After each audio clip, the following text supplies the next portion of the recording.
Hello and welcome everybody to the AZ Snakepit Roundtable.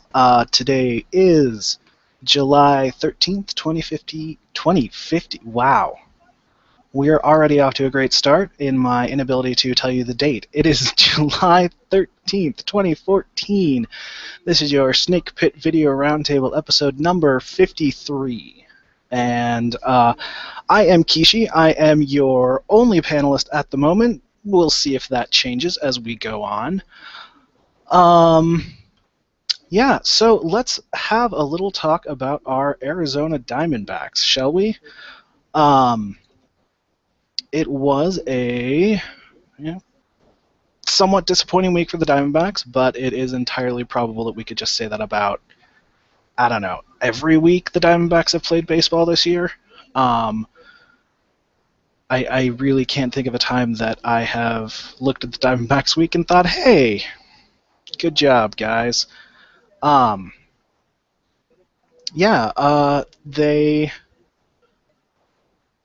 Let me... Hold on. Fully organized, fully prepared. I am doing this well, everybody. They went on the road, and they started off the week in Atlanta, lost 2 games to Atlanta, came home, played 3 games against the Marlins, took 2 of those, 2 out of 3 games there, and then went up to San Francisco and played 3 games, got shut out in the first, had a shutout in the second, and then had some problem with grand slams in the game today, which you may have noticed, and it really did not turn out well for the Diamondbacks. So, I mean, overall, that's a 3-3 week, which I guess is okay. It's really just the manner in which they lost those games, I guess. The losses just seem to be awful ones.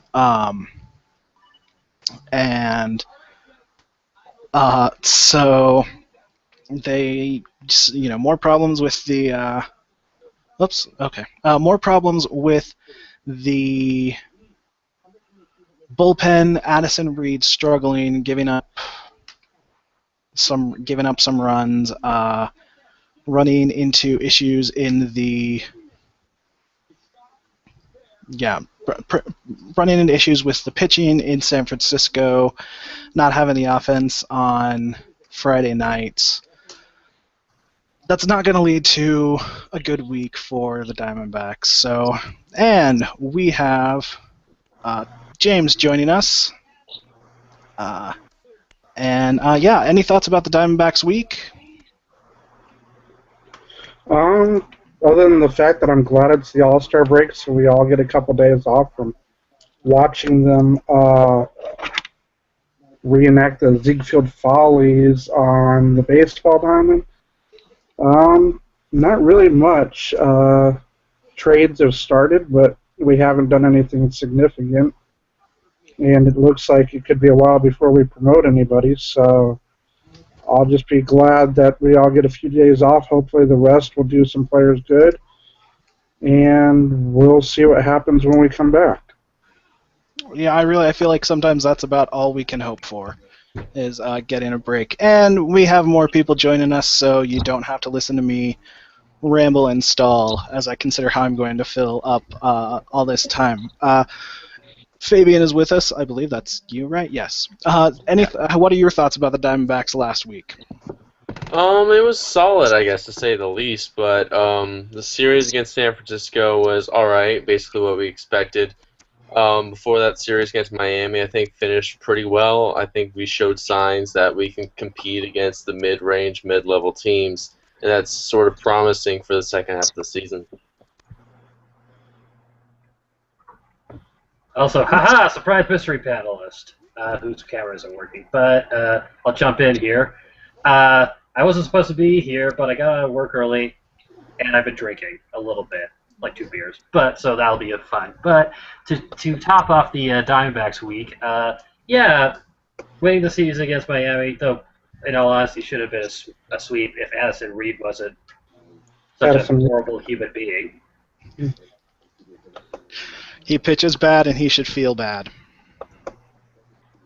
Yeah.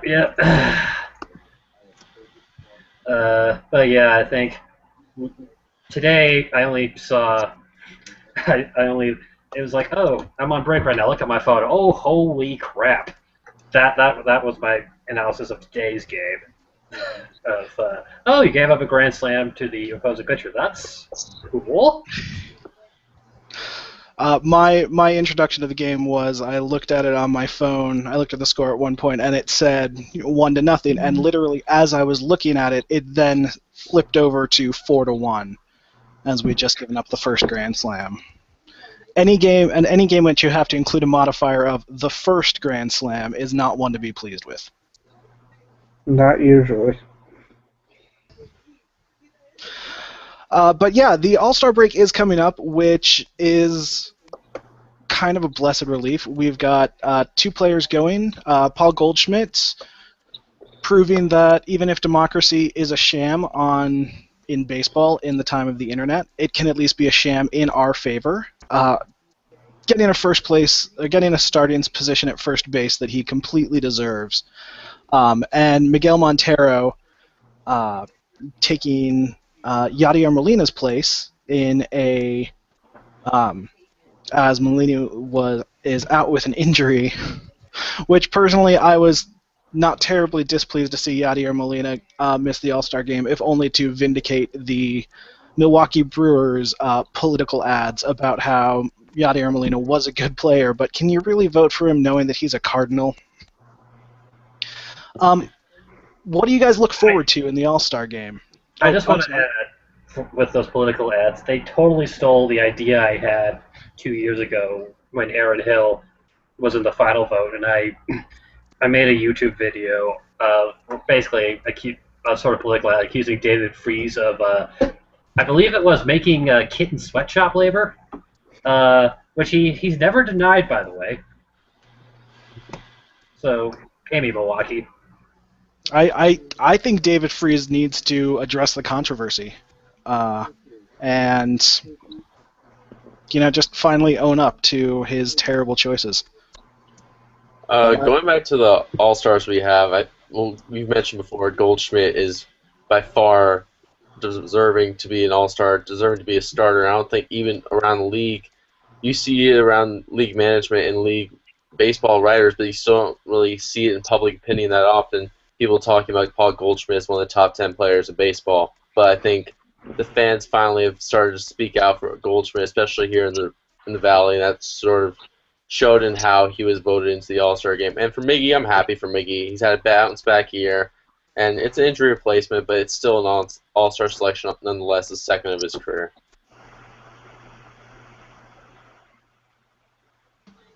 I was glad to see Montero get the replacement spot. I mean, I feel like sometimes we look at Miguel Montero and we kind of expect more from him, but I think he's still having a good season. We should be pleased for him for that. It's not like there's a lot of bright spots coming out of our team. But, and he's been put in a tough situation this year ever since Mark Trumbo went out. It's basically been him and Paul Goldschmidt in the middle of that lineup, and that's about all the production that there has been when Trumbo's been out. Trumbo's back now, but he's had to carry a pretty heavy load, which basically is similar to what he had last year, which is difficult considering how much the Trumbo trade was expected to improve our lineup. Well, I think the big deal with Miguel Montero is we've seen him be even better than this, and that was the performance that got him the Yadier Molina type contract. And last year he certainly did not live up to those expectations. This year he's bouncing back offensively.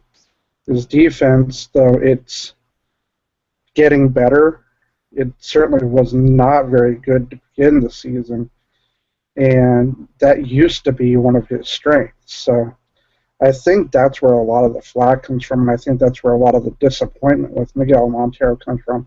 It's not that he's having a poor season, it's that he's not having the season that everybody was hoping he would have for 3 or 4 more when he got that hefty contract back in 2012. Yeah, his defense has been not quite up to what we were expecting. I mean, what at some point earlier on in the season weren't we being stolen on something like 18 successful steals out of 20 or something? I want to say that's about right. It was something ludicrous, but it was also one of those that it wasn't Mike Piazza behind the plate, a guy where they told him to just stop throwing to second base. These were some balls were getting to the outfield. A lot of guys were stealing on the pitching that wasn't used to being up here. And yeah, some of it was on Montero, absolutely. But eventually, those numbers were bound to regress closer to the league norm, and when they started doing so in bunches, and now Montero's numbers are looking respectable given the kind of... I think we may have lost James there for a second. Or at least his audio, yeah. I'll just chime in. It seems odd that they would go to Montero before, say, like Buster Posey, and if they had gone to Buster Posey for an injury replacement, just to name off the only other good catcher in the National League besides those other three, nobody would have complained. So yeah, it was a little weird. But I also think, correct me if I'm wrong, because this was 3 years ago, but Mickey's other All-Star selection was also an injury replacement. It is sort of nice to see him bounce back because, as Emily mentioned in the thread, as a shout-out, he was a victim of the baseball Monstars last year. Only without the cool rap song theme. This is weird. Thanks, 90s kid. Yeah, 90s kid. Random aside about Space Jam, that movie has no second act. Continue. But the amazing thing about Space Jam is that there is still the 90s era website online for it, and it is like a time machine to a place that it goes back to high school and AOL and GeoCities for me. I would suspect that part of the reason why they didn't include Buster Posey is that Giants fans get really uncomfortable if you use Buster Posey and injury in the same sentence, and usually end up reflexively sending angry emails to Jim about it. So it's probably for everyone's best interest that they didn't go with him. And also, I think it might sort of deter some public backlash, considering Posey is mostly split his time between being behind the plate and first base as opposed to being a full-time catcher like Montero has been. I suppose if you want to look at statistics and actual facts, Fabian may be correct, but spiritual, I feel that my explanation is pretty much online as well. The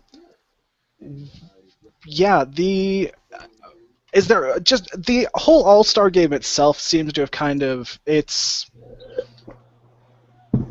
feels like it's kind of become this whole long stretched out thing, which I guess most of the All-Star experiences have been, where you've got they had the minor league games today, correct? I believe. Yeah. Yep. So everything's kind of spread out over several days. Do you guys, what do you guys watch when it comes to the All-Star game? Do you just watch the game? Do you just watch the home run derby? Well, go ahead. I definitely am more of a home run derby person, although in these last couple of years I sort of begun to turn away from that, just with the whole captain's process and them selecting players and selecting teammates and just friends around the league as opposed to people that we really want to kind of see in those home run derbies, although we are lucky to have Giancarlo Stanton this year. And I've normally been one to just watch the first couple innings of the All-Star game when you actually see the stars that you voted for until the reserves start to come in the 4th and 5th. I do feel like, at least the All-Star game has the advantage over, say, your random spring training game where you at least recognize the names of the reserves that are coming in the 4th inning, as opposed to, hey, this guy's going to be in high A ball later this season. Charlie, what were you going to say? I watched the All-Star game itself. I like the Futures game when I'm able to see it because that's actual baseball. Like the home run derby is fun, but here's the thing: back. I can't. It's this. I have a very strong moral and religious aversion to Chris Berman and anything he's involved with, so I have to sort of pass on that. I could watch it on mute, but I still feel I know what's going on. I agree with you on. I agree that the home run derby is something that needs to be watched on mute if you're going to watch it. It's because of the Chris Bermanization, which I believe is the technical term to it. But yeah, when you're watching it on mute, it almost gets to the point where you kind of just stop and think, why am I not just like playing a video game instead or something? There's a reason why the only time Chris Berman covers baseball is the home run derby. Yeah, exactly. He does not have the skills for it otherwise. And speaking of mute, I think that, James, we're still not getting your audio, so...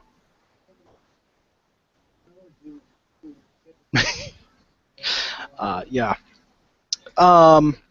After, since we've got the All-Star break, the only games we have later on this week are 3 games in Phoenix, where the Chicago Cubs come to town. Which the Cubs, again, I wonder if having the Cubs in town used to be a event or I don't know what exactly the phrase I'm looking for is. It's kind of a debacle almost, just with the fans there. But it really seems to me like they are not, with the way the team has collapsed, they've not been as popular. So it doesn't seem like it's quite as dreadful a situation to have Cubs fans in Chase Field. But, I mean, what do people expect for that series? What do people expect kind of for the second half of the season? Well, for the Cubs series, I think Cubs fans have already basically given up on the season. They just traded away arguably their most popular player in Jeff Samardzija, and it's just focusing on the future. It's clear that Theo Epstein has an idea in mind where he has one of the top farm systems in baseball. We saw Javier Baez today in the Futures game launch a huge home run. The future's bright for the Cubs, but the Cubs fans really are only probably be going to the Diamondbacks games this week for the experience rather than to really watch competitive baseball, because they know that they're not going to get any of that from the Cubs or the Diamondbacks in this series. And for the rest of the season, I think I would expect about 500 balls for the rest of the season. I think that there's still some glimmer of hope for mediocrity for this Diamondbacks team. There's been signs. While there's still the trade deadline, still September call-ups, I still think there's hope for at least a finish around 70 wins.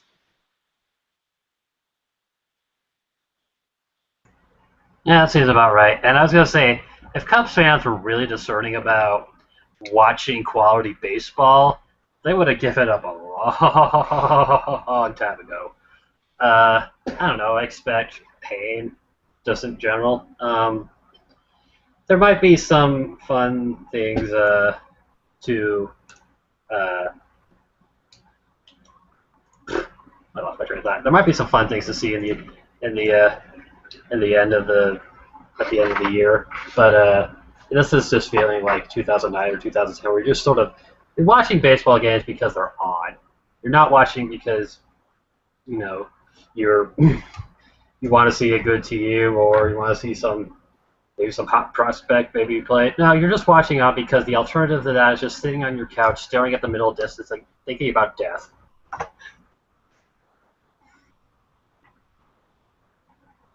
Too much? Not enough? Sorry, I was going to say, to be fair, I think there are some games that staring into the middle distance and thinking about death could be preferable to. James, do we have audio back for you? Yes.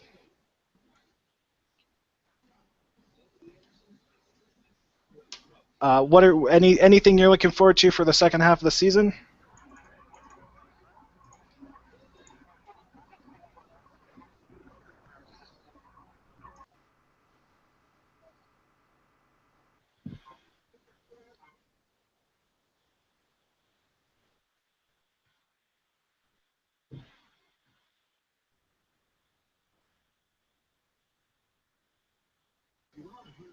I just kind of tying back to what Charlie was saying a moment ago about watching baseball because it's on. I'm going to go to a question that I got on Facebook from Soko, which was, how do you personally enjoy bad baseball, or do you tune out at a certain point? I mean, the season is 162 games, and there's a lot of it going on. Do you guys, do you stick through it, or is there a point when you just kind of think, I can't force myself to watch this anymore?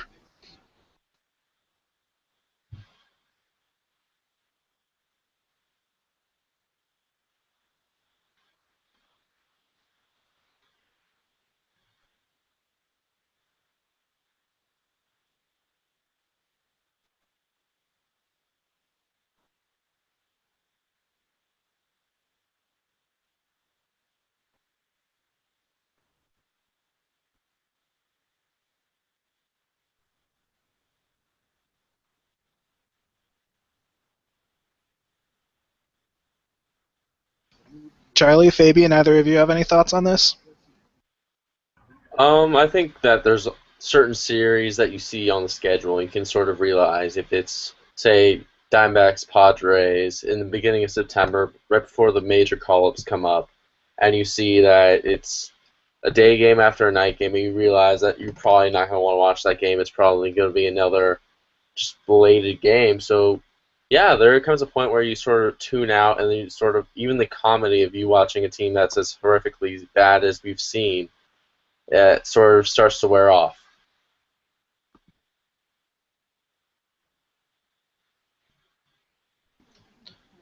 Makes sense. James, I'm reading the comments, and also, apparently, yeah, you guys are not... Nobody else can hear you except for me, James. I don't know if he's like your Harvey the Rabbit. Apparently, you may be, and I don't know how to break this to you smoothly, you may be a hallucination entirely in my head. It would just raise a whole slew of questions for me. Charlie, are you gonna tag out, or? I just bite because I've been working all day. There's been children involved. There's been alcohol involved. These are actually connected things, and I only joined because I started watching it. There was no one there, so I'm going to DM a Tweety link to someone else to tag in for me. That's happening right now, and you're watching right now. So I'll just sign off my part by saying, go Diamondbacks. Please don't make me want to kill myself during the second half.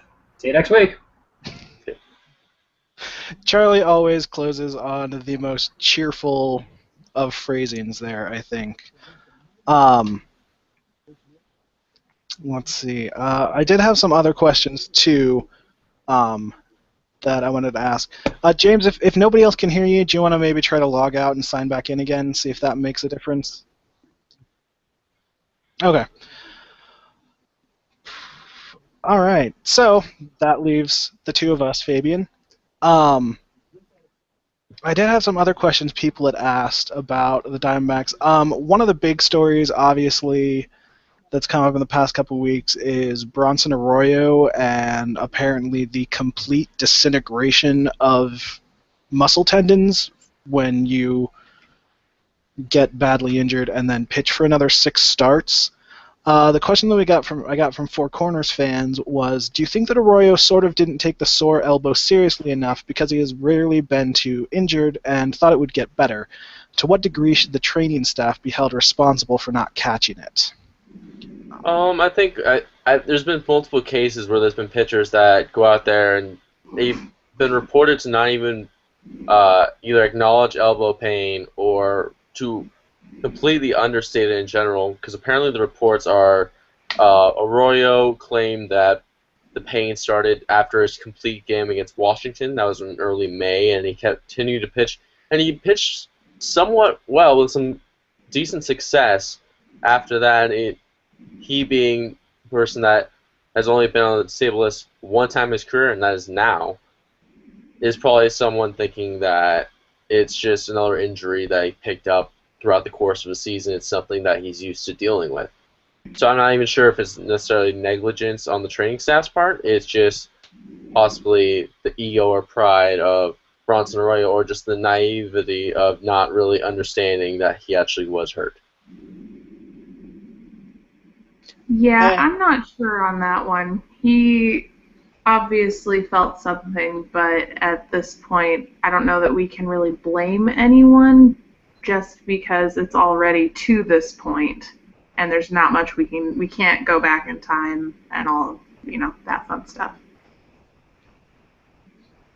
Yeah, I mean, I think there's obviously, and the problem with something like pain is it's not necessarily easy to quantify. I feel like one person's, I mean, like, I always see charts that are like, oh, rate your pain on a level of 1 to 10, and my question is always, well, what if my 4 is another person's 7, which is unrealistic. Actually, what's probably more likely is my 7 is another person's 4. So yeah, I mean, I feel like, I mean, he might have tried to pitch through it, and that happens a lot. And it just was the catastrophic wrong choice this season. Well, I would try to pitch through it too if I was making however much money Bronson Arroyo is making for throwing a baseball. Yeah, but he's still making that on the DL too.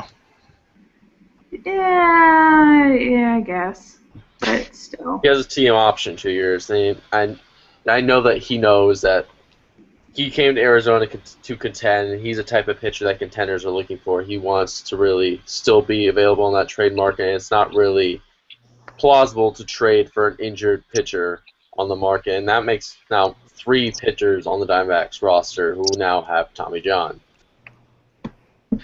And that's no 4 if you include Daniel Hudson. Worse, it could be the Yankees. I was going to say Daniel Hudson's kind of a greedy jerk who's not only had Tommy John, he's done it twice. I don't think there's a frequent, like a card you get punched, and a certain number after that it's free. It doesn't throw you. You don't get a punch card for a free one. Maybe. I just made myself sad. Kind of made me want frozen yogurt. That too. That didn't help, but... Yeah. James, let's see if anyone else can hear you, or if you're still just a voice in my head. Can you hear me now? Yes. Yep. Excellent. I'm not hallucinating. Yeah. What are your feelings about Bronson Arroyo trying to pitch through the pain? And I have never been a fan of players in general pitching through injury or pain. It's one thing, especially in baseball, when you're playing so many games over such a long period of time, to go out when you're not necessarily feeling 100%. You might be a little stiffer than usual, or your foot might feel a little twingy or whatever. Maybe you've got a bruise or something like that. That's one thing, and that's fine. But when you're a pitcher and the very first thing you're feeling is an unusual pain in your elbow, and 24 hours later your elbow hasn't started to go down in swelling, that's not normal. Oh, hey, I've just been working too hard. Hey, there's something wrong. That's when you go to the trainers and say, take a picture of this thing. We need to figure out what's going on here. The whole, well, I was just going to tough through it, and we, put up with the pain. Well, this isn't like, he's going out there to gut it out for Game 7 of the World Series, and he's leaving it all on the table for some kind of championship. This is the middle of a lost season, and he's going out there to do exactly what other than eventually collect a paycheck for getting his 14 total starts. And unfortunately, he literally left his ligaments out on the field is the problem.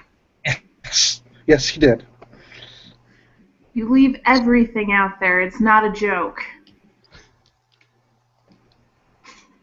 That just Sorry. I'm sorry. I just would feel sorry for the field crew that would have to go and clean that up. Well, at least give people like it that it's gritty to go out there and play and tear with a torn UCL. That certainly fits the new Diamondbacks motto. Gritty, if not rational. Yeah. Let me see what other questions we have to answer here. Anybody else who would like to answer, put questions in the comments, please feel free. Let me see. James had brought up the question in our discussion thread of, who we think is still up for a trade. Like you said, Derek mentioned earlier, possibly when only I heard him. Derek Hall keeps saying that we're not done with making moves yet. We're not done clearing people out of the table. If you were just going to name one name, most likely, who do you think is not in Diamondbacks colors on August 1st? Well, I said in my one of my series previews, a couple series previews ago, for me it's one of two names: it's Aaron Hill or Martin Prado, and that they're going to be gone. And according to Ken Rosenthal, the only list of untouchables on the Diamondbacks roster are Paul Goldschmidt, Pat Corbin, Chris Owings, A.J. Pollock, Archie Bradley, Brandon Shipley, and probably Brad Ziegler. And I don't understand the Brad Ziegler one bit. What? Brad Ziegler? It almost just sounds like they had a list of all the Diamondbacks players, and they were removing the ones who could be traded, and they just got to the end of the list and accidentally left Ziegler on there. It's like they needed to. I don't know. I don't have a reason for that. That doesn't make any sense to me. For me, I think I agree that it's either going to be Hill or Prado, and neither of those make me happy. But at this point, excuse me, this is a family website. What are you going to do? Emily, my mom reads this website. I know. I'm sorry. Sorry, Four Corners fan. I apologize for my sailor mouth. All right. Let me see. Yeah, no, I would not be surprised to see. Like if I had to pick one or the other, I kind of expect Prado to go over Hill. I don't know why, but that just seems like it makes more sense to me. But let's see. I'm going to ask this question because my sister is causing problems in the comments because I'm not addressing them. But everyone, who is your favorite Wizard of Oz character? Obviously not counting the Scarecrow. Go. Cowardly Lion.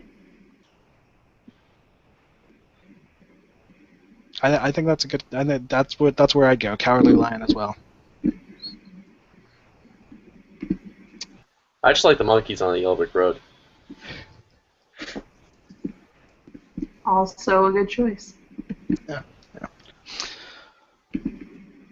James, any thoughts on the Wizard of Oz controversy that we are creating? Actually, I kind of like the Wizard. He's got like the greatest gig of all. He gets to pretend he's good at what he does, and everybody pays him and worships him for it. Wait, is he Kevin Towers? I was going to say, I think there are some definite parallels that could be made between the Wizard and baseball front offices. Aren't you glad you put me in here tonight? Aren't you glad? Emily, we're always glad to have you around. Let's see. Any other questions? Let's see. Have we gotten any questions in the...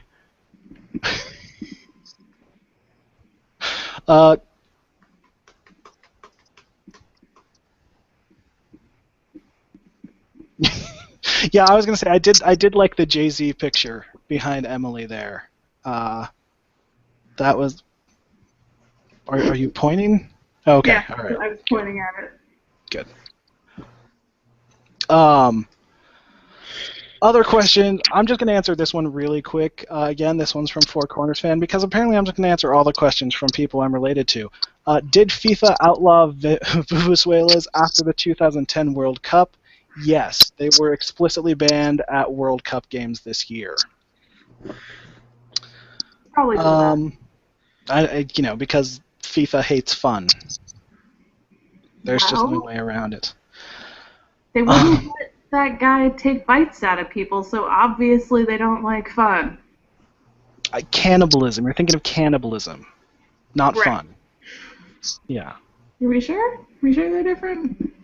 I'm pretty sure. I think one involves a higher risk of disease. Fun? Depending on what kind of fun you're having, I guess. Never mind. Let's pretend I never made that comment. I was going to say something that I am not going to say because this is a family website. Yes.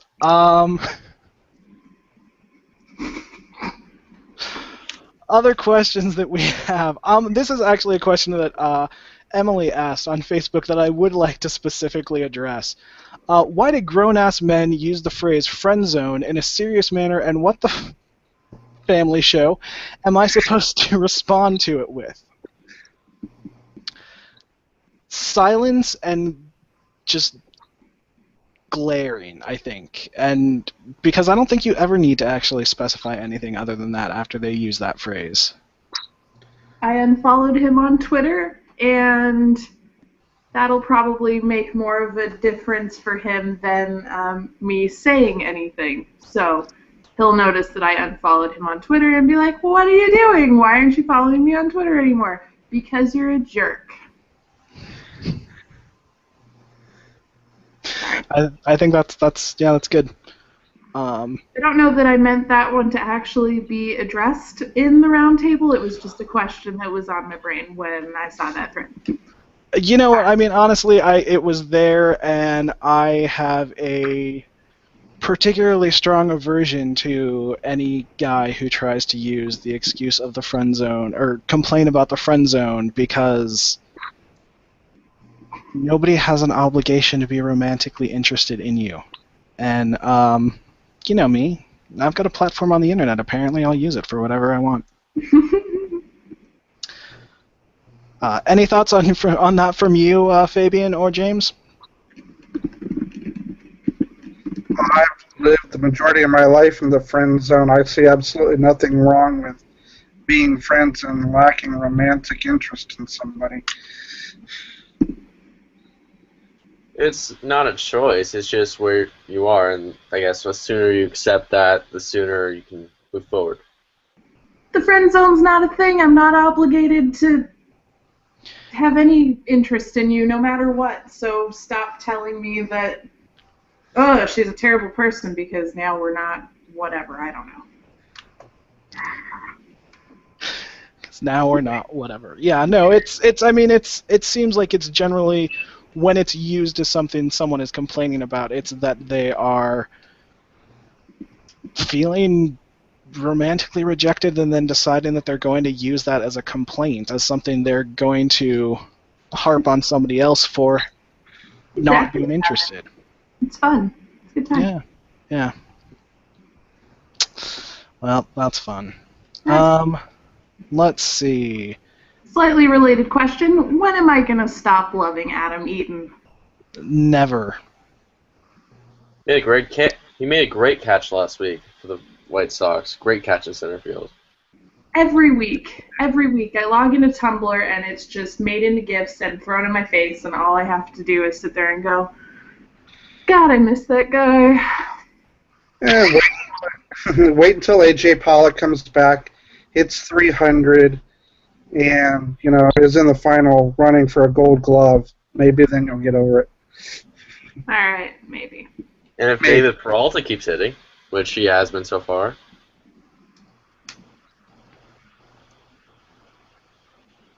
Yeah, no, I just feel like, there's never a point that you're going to be okay with it, Emily. I'm sorry. Adam Eaton has put you in the former team zone. Matt Davidson soon too. Who knows when we get called up, but we'll see. Knowing the trades, how they work out, he'll probably have a pretty successful major league career as well. Well, at least they're in Chicago and not Arizona, so that's fun. And they're in the American League, so you don't have to see them often. Yeah, that's what I was going to say. At least they're not. See them It's not somebody we're going to play, or not, or like imagine if they'd somehow ended up on like the Dodgers and we were going to see them play like 18 times a year, and we'd see them like hugging Yasiel Puig after Yasiel Puig hit a home run. Well, we still have to see Addison Reed come out of the bullpen. I just like Charlie's comment in the thread that he's automatically suspicious of people who do want to be romantically involved. Well, that's just because they're after his money.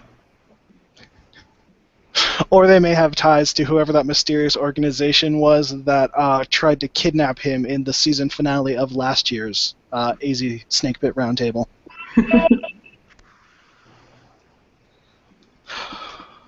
They're all people that work for the mysterious bear.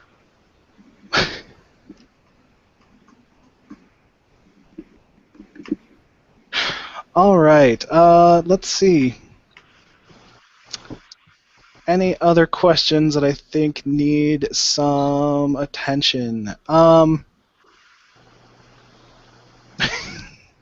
my last one, because now I'm in here and it's weird. I was going to go with this one. How do you handle people that you meet and then it turns out that they like horrible jerk person teams? Like when someone seems cool and then it turns out that they're into the Dodgers. Run away. I mean, I think that is always kind of awkward when you get to be good friends with someone and then find out that their team is completely opposite yours. Like, say hypothetically you're a Broncos fan and then somebody who you're very close friends with and you're very fond of decides that she likes the Kansas City Chiefs. That could be awkward. Theoretically. Theoretically. Yeah. Makes for fun watch parties. Friend zone guy is a Yankees fan, so that was difficult. Because every time we got in an argument, I would just be like, well, sucks for you in 2001. And then I'd walk away. Not a nice person. You shouldn't date me. Just send the picture of Gonzo with his hands over his head once a week, and he'll be good. Maybe that's what you should do to it. Just, like, set up a Twitter bot that will send him that picture, like, just at random times throughout the day. I'm just going to text him that picture right now. Excellent. That's going to be my response. Well, it is getting pretty much time to be done, and I think we have delivered enough excellent relationship advice and baseball knowledge to some degree or another. Oh, wait, hold on. Maybe there is an actual question.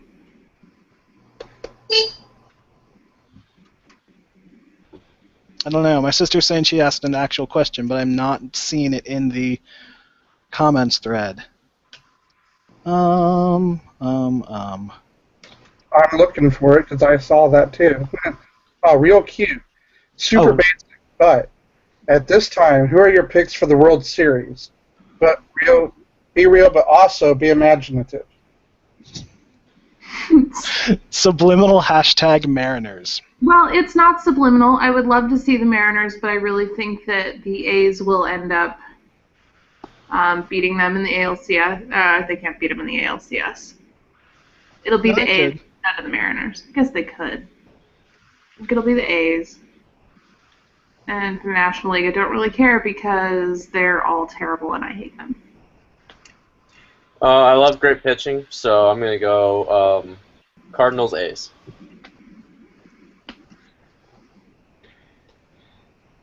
I personally, I'm going to go with. I'll go with the Mariners because hey, why not? And I will go with the Cardinals out of the National League, if only because as much as I don't like the Cardinals, there are fewer things that make me happy in baseball, non-Diamondbacks related, than seeing the Brewers fail. Ooh, yes. That makes me very happy as well. From the National League, I'm going to go with the Cardinals, mostly because I absolutely don't want to say I'm going to go with the Dodgers. I think the Dodgers are going to win the West, though. But in terms of all around, I think the Cardinals can still come out of the National League. The American League, I think a lot of it will boil down to how the final week of the season goes and who gets to line up their pitching. But I'm going to go with the Tigers going to another World Series and see if maybe they can close the door this time. I think that could be a good World Series, too. Well, we know the Red Sox aren't repeating. Which makes many, many people happy, I'm sure. Charlie, the Brewers and the Dodgers cannot go to the World Series together. Go home, you're drunk. That applies perfectly here. It is, yeah. So Luckily for us, Charlie is already home, so there is no risk of a crazy DUI. Thank you, Charlie. That's good. We don't need any legal problems for Charlie. We don't need any more legal problems for anyone involved in the Snakepit. No, probably for the best.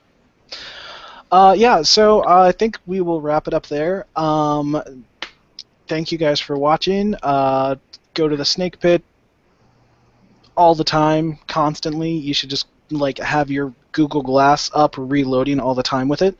Follow it on Facebook, Twitter, Yahoo is not a thing that they are. There's not a Snakepit MySpace, but maybe there would be. YouTube, that's the one I was thinking of instead of Yahoo. And do we have a Google Plus? Because I feel like that would be a thing to tell people.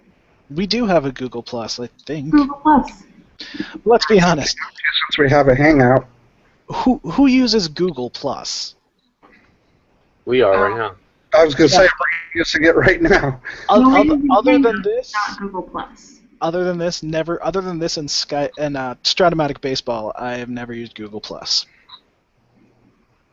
I'll just admit. Sucks to be you, Google. You failed. Yeah, they will just have to be happy with everything else they deal with. Yeah, they just only have a billion-dollar company to fall back on. How will they ever survive? Just that one. Yeah. So, thank you for people for watching. Thank you guys for being panelists. And on behalf of everybody here that I'm suddenly speaking for, have a good night and enjoy the All-Star game this week. Good night.